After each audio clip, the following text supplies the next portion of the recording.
In this video, we'll discuss a slightly advanced usage of pointers. Even though the title of the first slide is how to return pointers from a function, that's just a motivation for introducing a slightly more advanced topic in pointers. So let us just see what is the problem with returning a pointer from a function. You know that any variable can be passed as argument to a function, can be declared as a local variable within a function, and can also be returned from a function. So is there something, and we have already seen that in the case of the swap function, how we pass pointers to a function, and what new kinds of functions does this enable us to write. So in this slide, in this lecture, let's talk about what will happen when we return pointers from a function. I have written a very silly function here. You don't need a function to do this, but this illustrates a point. Okay, I have a main function in which I have an integer pointer p, and I will make it point to the return value of increment 1. Okay, and the increment function, what it does is it takes an argument, it increments the value, makes a pointer and points to the incremented value, and returns that pointer. Okay. We will see a pictorial representation in a minute. Now this leads to a very notorious error in C known as a dangling pointer. Let us examine that in slightly greater detail. What happens when we call the increment function? Inside the main function, we have an int pointer p, and when it is declared, it is not pointing to anything, and immediately you will call increment 1. Okay. So you call increment 1, n is a local variable in increment, it is the argument, so n is 1, and then you declare a temp, and then you declare a pointer to temp. So there is a ptr. Let us say that temp is at address hexadecimal 1000. So ptr contains 1000 and it points to temp. Temp is at address 1000. Now in the next statement, you increment temp. You set temp to n plus 1. So n is 1 and temp is 2. Now ptr points to temp, and now I will return ptr. So the return value is 1000, okay, which is the address of temp. Now what happens when you return to main?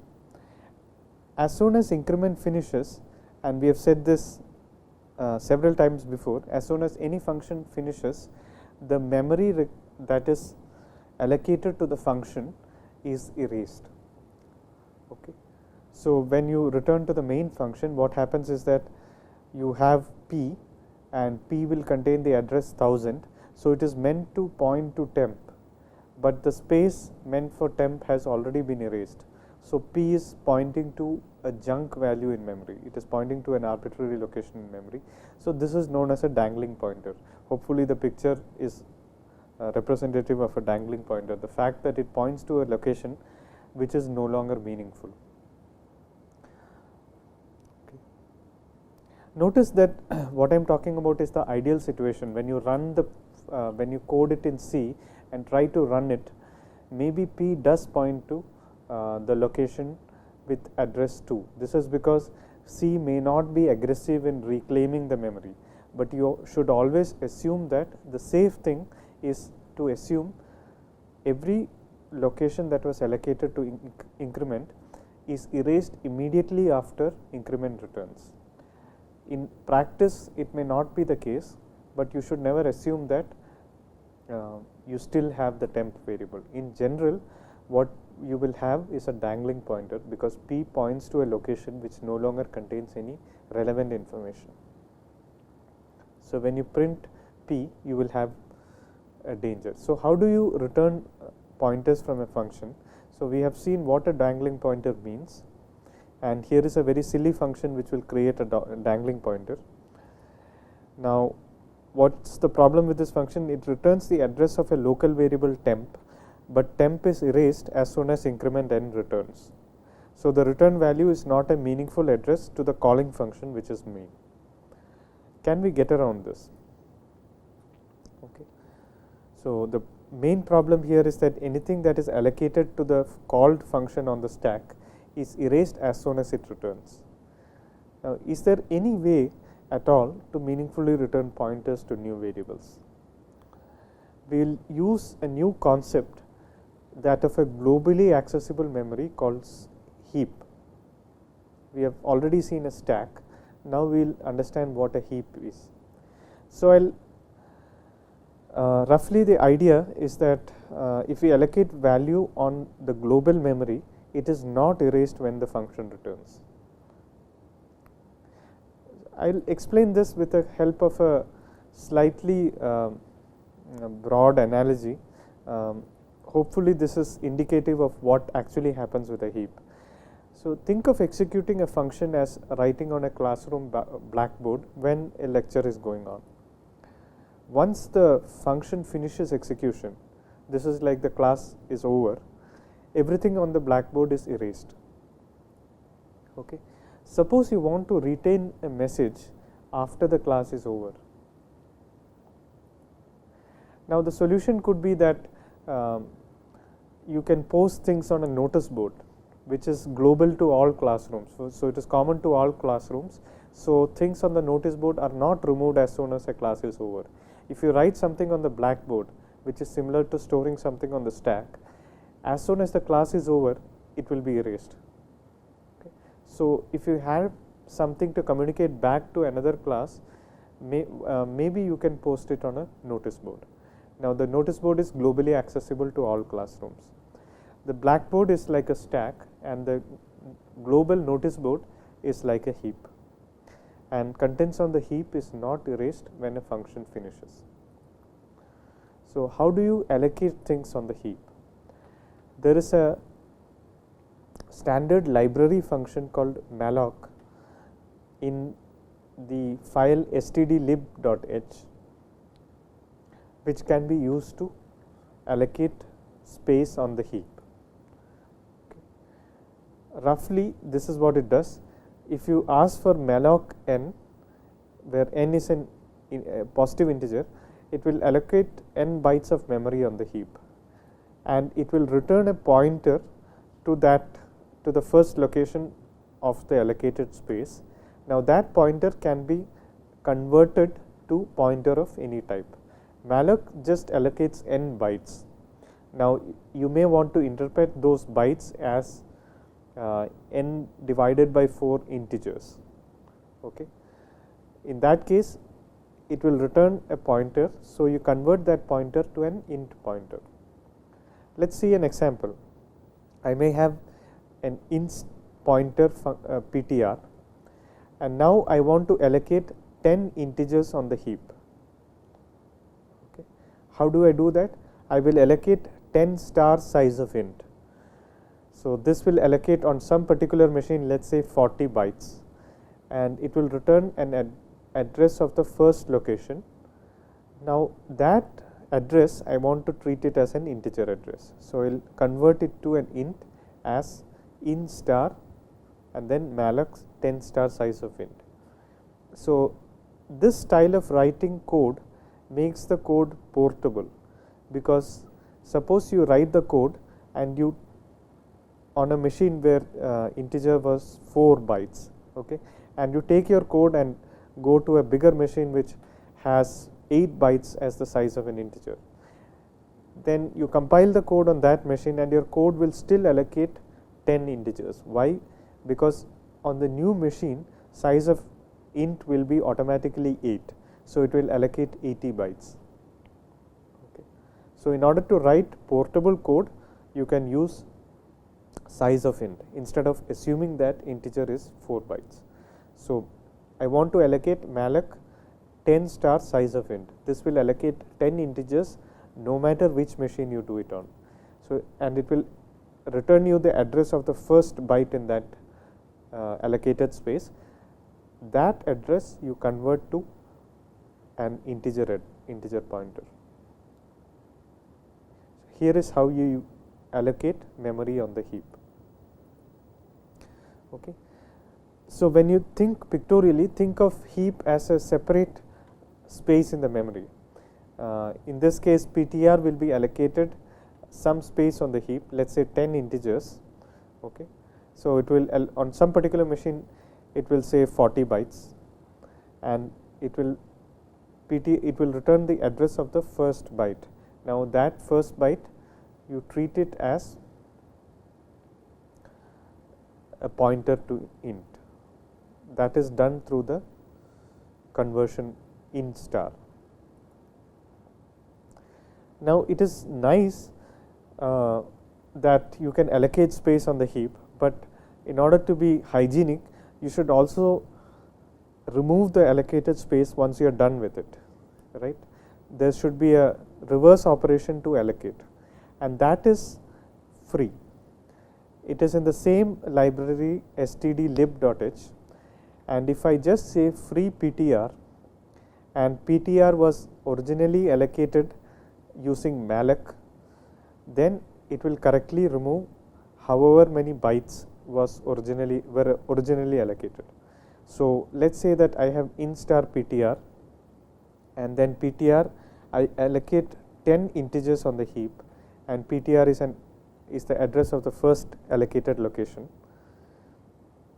Now, I may do a bunch of processing here, and once I am done, it is just nice of me to deallocate things on the heap.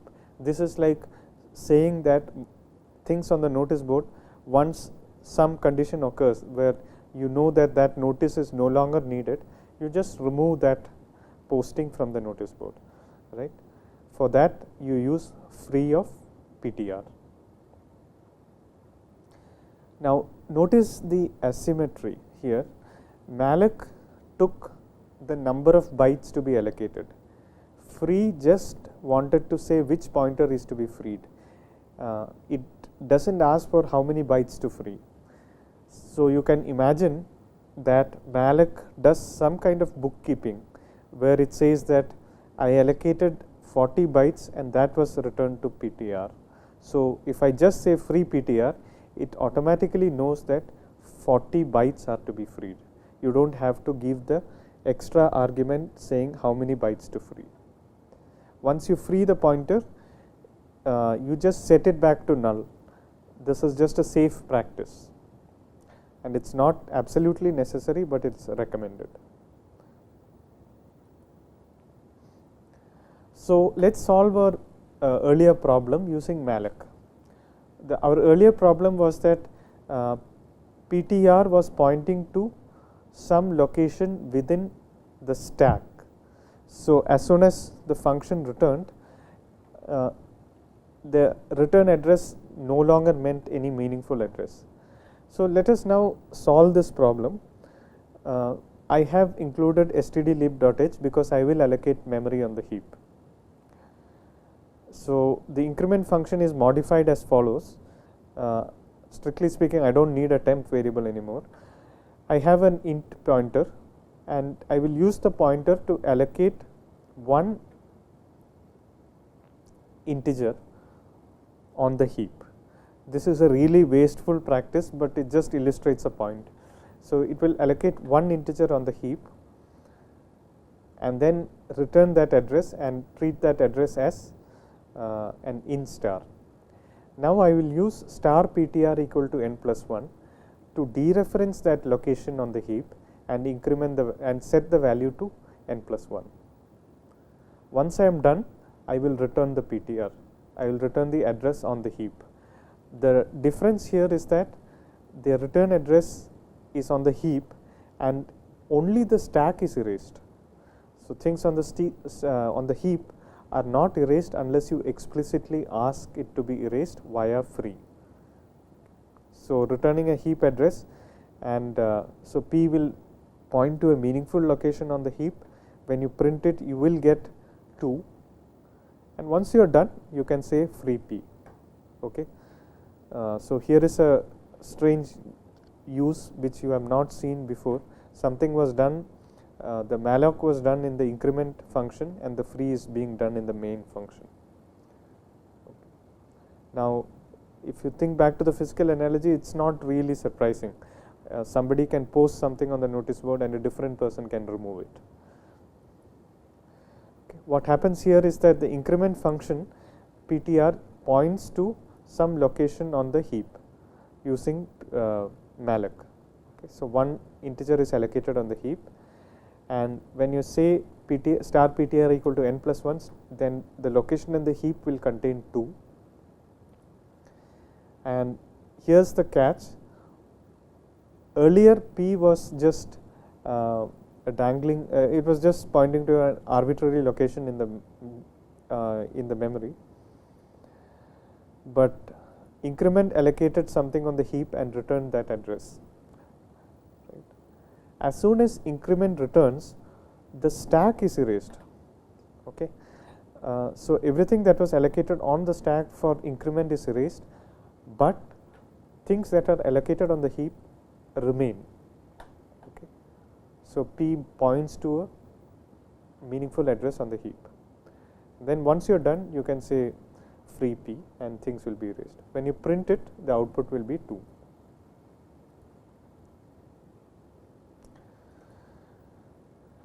Malloc and free are prone to a lot of errors, and a lot of programming errors in C can be traced back to incorrect use of malloc and free. So there are some categories of errors. For example, you may forget to malloc in the first place, so you will lead to dangling references or dangling pointers, as we saw in the first example. Now, you could allocate some space, but you may not allocate enough space. That's a very common error. Commonly you could allocate off by 1 errors. I wanted to allocate really len plus 1 number of bytes, but instead I allocated only len number of bytes. Another very common error is something known as a memory leak, which is that you allocate things on the heap, but you forget to free memory after use. This is called a memory leak. Notice that if you allocate space on the stack, it will always be cleaned up as soon as the function returns. So memory leaks usually happen when you malloc space on the heap, but you forget to free them once you are done. And a lot of software ships with memory leaks, and this is a major concern in the industry. There's also an obscure error, which is freeing the same memory more than once. This is uncommon when a single programmer is working on a code, but when multiple programmers are working on the same piece of code, you may end up freeing the same memory twice. This will lead to some runtime errors.